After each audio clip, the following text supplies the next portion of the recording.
오늘 이 새벽 시간 함께 읽을 하나님의 말씀 출애굽기 38장 24절에서 29절까지의 말씀입니다.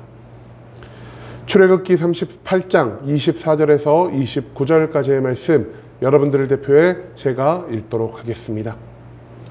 출애굽기 38장 24절 말씀부터 읽도록 하겠습니다.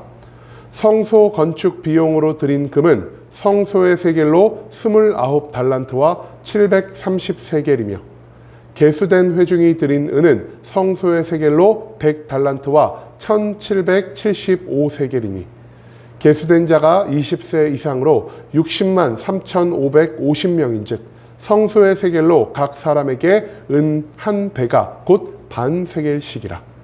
은 100달란트로 성소의 받침과 휘장문의 기둥 받침을 모두 100개를 부어 만들었으니 각 받침마다 한 달란트씩 모두 100달란트요.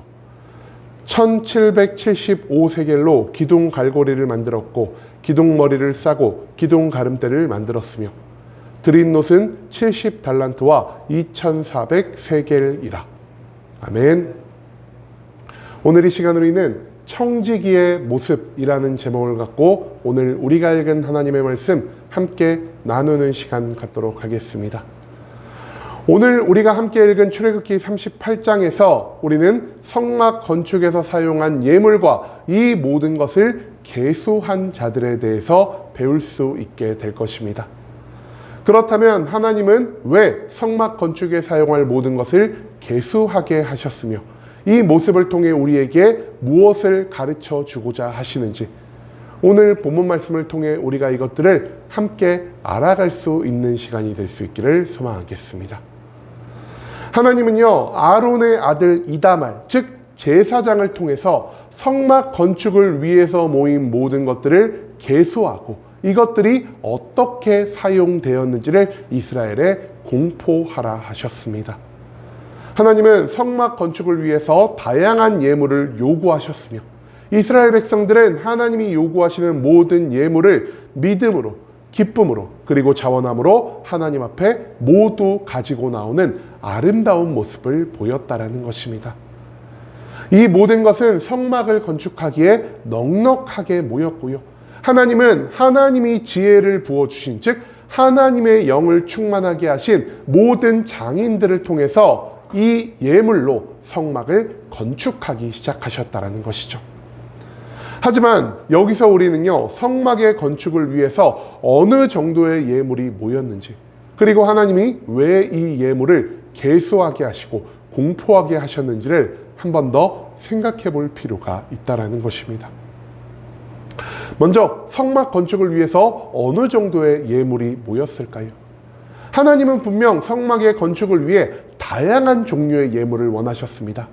금속, 섬유, 보석, 나무, 향품 등 여러 가지의 예물이 있지만 오늘 본문 말씀에서 성경은요, 섬유, 가죽, 나무, 보석 등이 얼마나 모였는지를 우리에게 알려주지는 않고 있습니다.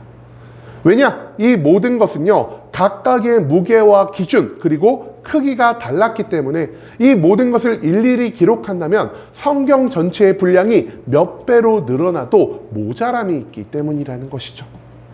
그렇기 때문에 하나님은요, 무게만으로 정확한 양을 계산할 수 있는 금과 은과 놋을 기준으로 얼마만큼의 예물이 모였는지를 우리에게 가르쳐 주고 계신다라는 것입니다. 그렇다면 성막 건축을 위해 모인 금, 은, 놋은 과연 어느 정도의 분량이었을까요? 오늘 본문 말씀에서 성경은요, 이 모든 것의 무게를 달란트와 성소의 세겔을 기준으로 계산을 하고 있습니다. 문제는요, 우리 한국인에게 있어서 달란트와 세겔이라는 개념이 굉장히 알 수가 없는 기준이기 때문에 우리가 이것들이 정확히 어느 정도의 무게가 되는지를 온전히 알 수가 없다라는 것입니다. 그렇기 때문에 오늘 저는요, 이 모든 달란트와 세겔을 우리가 알고 있는 킬로그램으로 바꿔서 과연 금과 은과 놋이 몇 킬로그램 정도가 모이게 되었는지를 여러분들과 함께 나누고자 합니다. 먼저 금은요, 대략 1000kg 정도가 모였다라고 합니다. 그리고 이것은 성소의 내부와 각종 장식 그리고 기구의 제작을 위해서 사용이 되었습니다. 놋은요 대략 2,400kg이 모였고요. 이것은 제단과 말뚝 등을 제작하는데 모두 사용이 되었다라고 합니다. 재미있는 것은요, 은이 가장 많이 대략 3,450kg 정도가 모였고요. 이것은 성막의 기둥과 받침 그리고 구조물을 제작하는데 사용이 되었다라고 합니다.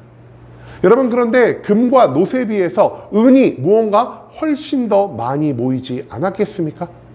왜 이처럼 많은 은이 모이게 된 것일까요?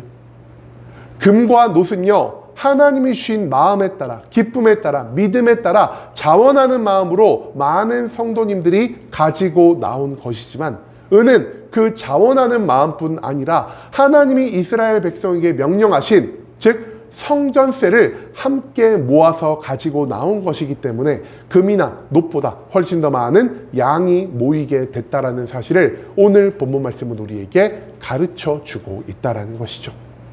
즉 7톤 가까이 되는 엄청난 양의 금속이 모이게 되었고요. 이 예물이 성막의 제작을 위해 투입되었다라는 사실을 오늘 본문 말씀은 우리에게 알려주고 있다라는 것입니다. 여러분, 그런데요, 왜 하나님은 이런 예물의 양과 그 사용처를 계수하게 하신 것일까요? 그 이유는요, 하나님의 일을 함에 있어 하나님은 우리에게 모든 것들을 넉넉하게 공급해 주는 분이시지만, 우리가 앞선 출애굽기의 말씀에서 함께 나눈 것처럼 우리는 이 모든 것을 낭비함 없이 하나님의 모든 말씀에 온전히 순종함으로 사용해야 하기 때문이라는 것입니다. 그렇기 때문에 하나님은요, 이 예물을 관리하고 계수할 청지기를 세우셨고요. 이 청지기를 통해 하나님의 일을 위한 제물을 우리가 어떻게 대해야 하고 어떻게 다뤄야 하는지를 가르쳐 주고 계신다라는 것입니다. 하나님이 청지기를 통해 가르치고자 하신 것 무엇입니까? 오늘 본문 말씀에서 우리는요, 하나님 앞에 선 청지기가 가져야 할 4가지의 삶의 모습이 무엇인지를 찾아볼 수 있게 된다는 것입니다. 첫 번째, 하나님은요, 성막 건축을 위해서 모인 금과 은과 놋의 사용처를 모든 백성에게 공개하게 하심으로 하나님의 일은 오직 정직함과 투명함 가운데에서 완성되어져야 한다라는 사실을 우리에게 가르쳐 주고 계십니다. 두 번째, 하나님은 소수의 몇몇 사람들이 낸 재물을 통해서만 일하시는 것이 아닌 모든 이스라엘 백성들이 합력함으로 순종함으로 낸 모든 예물을 기뻐 받으시고 그 예물을 통해 이 땅 가운데 하나님의 놀라운 일을 이루어 가신다라는 사실을 우리는 오늘 이 말씀을 통해서 배울 수 있게 된다라는 것이죠.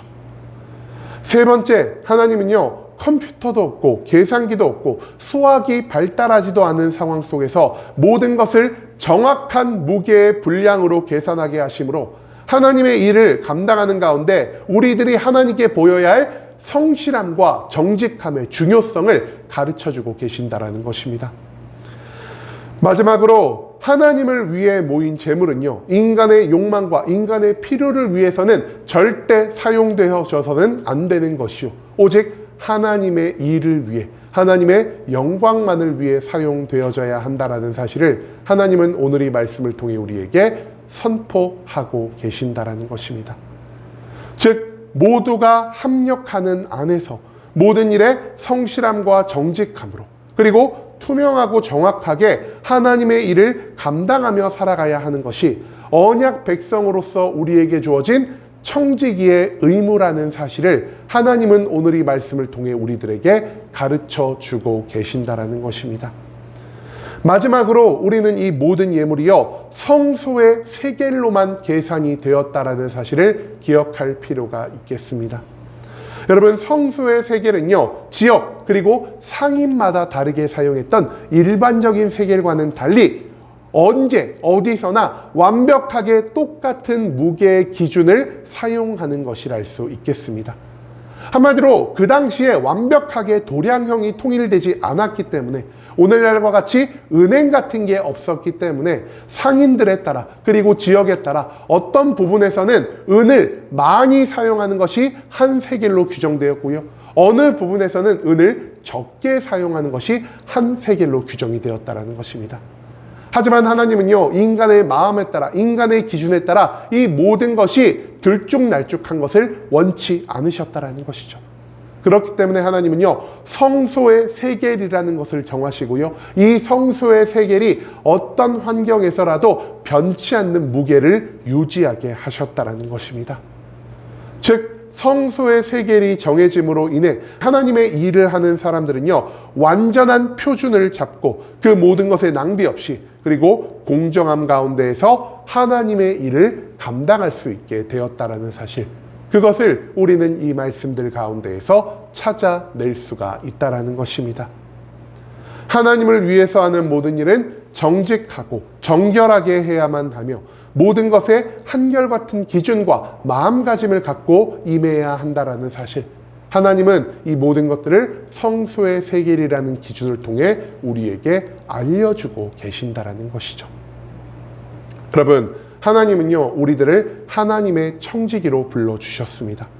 우리는요, 나의 삶을, 나의 재물을, 나의 열정을 나의 것으로 생각하고요, 내가 하나님을 위해서 무언가를 희생했다, 내가 하나님을 위해서 무언가를 이뤄냈다라고 말을 하며 나의 노력만큼, 나의 성과만큼 하나님께 무언가를 바라며 살아갈 때가 너무나 많은 것 같습니다. 하지만 성막 건축을 위해 하나님이 애굽에서 모든 것들을 이미 이스라엘 백성들에게 예비시켜 주신 것처럼 내가 가지고 있는 삶도, 재물도, 열정도, 모든 능력도 하나님이 우리에게 잠시 맡겨주신 것이라는 사실을 우리는 절대로 잊지 말아야 할 것입니다. 그래서 우리는요, 하나님과 동등한 관계에서 내가 선심 쓰듯 하나님께 무언가를 해드리고 무언가를 거래하며 살아가는 자가 될 수 없다라는 것입니다. 왜냐? 우리는요, 하나님이 나에게 맡겨주신 모든 것을 관리하고 그 모든 것을 하나님의 뜻대로 사용하며 살아가는 청지기의 직분을 부여받았기 때문이라는 것이죠. 즉, 오직 겸손함과 낮아짐으로 모든 일에 정직함과 투명함으로 하나님의 모든 뜻을 따르는 것이 우리에게 요구되는 삶의 모습이라는 것입니다. 여러분, 청지기의 덕목 무엇입니까?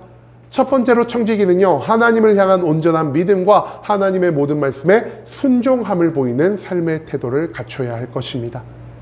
믿음과 순종이 없다면 하나님의 온전한 신뢰를 얻을 수가 없고요, 신뢰가 없는 자는 하나님이 나에게 맡겨주신 모든 것들을 지키고 관리하는 청지기의 역할을 감당할 수가 없기 때문이라는 것입니다. 하지만 나에게 있어 믿음과 순종이 갖추어진 다음 하나님이 주신 축복과 은혜, 하나님이 나에게 맡겨주신 모든 것 가운데에서 하나님의 사역을 감당할 때 우리에게 한 번 더 요구되는 것 무엇이라 할 수 있겠습니까? 청지기로서 하나님의 사역을 감당하고 보여야 할 성실함, 정직함, 정확함, 투명함을 하나님은 우리들에게 요구하고 계신다라는 것입니다. 즉, 나의 만족과 유익을 위해서 하나님의 것을 사용하지 않고 오직 하나님의 명령에 따라 하나님을 위해 세상 어떤 사람들보다 투명하고 정직하게 모든 일을 감당해야만 한다라는 사실을 오늘 출애굽기의 말씀은 우리들에게 가르쳐 주고 있다라는 것입니다. 이제는 하나님의 모든 일을 감당하는데 우리가 청지기의 자세를 갖춰야 한다는 것을 잊지 않을 수 있길 원합니다. 하나님의 일은 내 마음대로, 내 기분과 내 욕망에 따라 내 뜻대로 하는 것이 아닌 하나님이 정하신 기준 안에서 내 모든 것을 성실함과 정직함, 정확함과 투명함 가운데에서 해야만 한다라는 사실을 오늘 본문 말씀을 통해서 우리는 배울 수 있게 되었습니다. 세상 어떤 공동체보다 하나님의 일을 감당하는데, 특히 하나님을 위해 물질을 사용하는 데 있어 투명하고 아름다운 모습, 본이 되는 모습을 보이며 살아갈 수 있는 청지기의 자격을 갖춘 순복음 함께하는 교회 모든 성도님들이 될 수 있길 간절한 마음으로 소망하겠습니다.